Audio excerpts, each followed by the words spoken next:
Aatrox, the darkened blade. Whether mistaken for a demon or god, many tales have been told of the darkened blade, but few know his real name or the story of his fall. In ancient times, long before desert sands swallowed the empire, a mighty champion of Shrima was brought before the sun disk to become the avatar for a new forgotten celestial ideal. Remade as one of the Ascended, his wings were the golden light of dawn, and his armor sparkled like a constellation of hope from beyond the great veil. Aatrox was his name. He was the vanguard of every noble conflict. So true and just was his conduct that other god warriors would always gather at his side, and 10,000 mortals of Shrima marched behind him. When Sataka, the Ascended warrior queen, called for his help against the rebellion of Ikathia, Aatrox answered without hesitation. But no one predicted the extent of the horrors that the rebels would unleash. The void quickly overwhelmed its Icathian masters, and began the grinding annihilation of all life it encountered. After many years of desperate battle, Aatrox and his brethren finally halted the void's perverse advance, and seared the largest rifts shut. But the surviving Ascended, the self-described Sunborn, had been forever changed by what they had encountered. Though Shrima had triumphed, they all had lost something in their victory, even noble Aatrox. And in time, Shrima fell, as all empires must.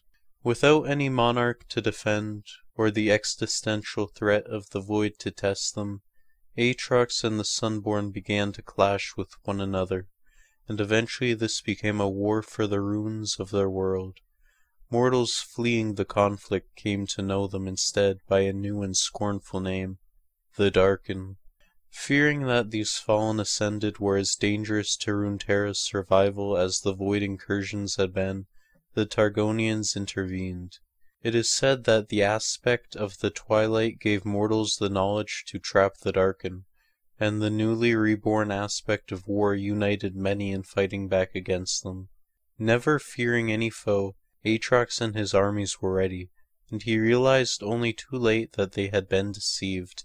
A force greater than 1,000 dead suns pulled him inside the sword he had carried into battle countless times, and forever bound his immortal essence to it. The weapon was a prison, sealing his consciousness in suffocating eternal darkness, robbing him even of the ability to die. For centuries he strained against this hellish confinement, until some nameless mortal was foolish enough to try and wield the blade once more. Aatrox seized upon this opportunity, forcing his will and an imitation of his original form onto his bearer, though the process quickly drained all life from the new body. In the years that followed, Aatrox groomed many more hosts, men and women of exceptional vitality or fortitude. Though his grasp of such magics had been limited in life, he learned to take control of a mortal in the span of a single breath. And in battle he discovered he could feast on his victims to build himself even larger and stronger.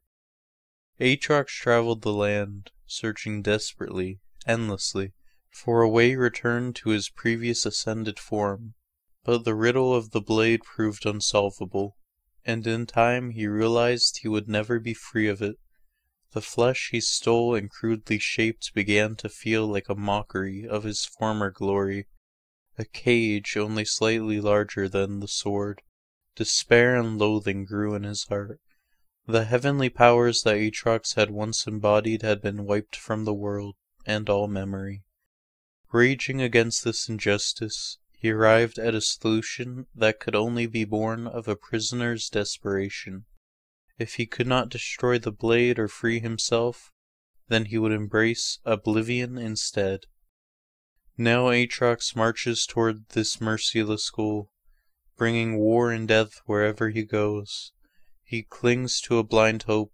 If he can drive all of creation into a final apocalyptic battle, where everything else is destroyed, then maybe he and the blade will also cease to exist.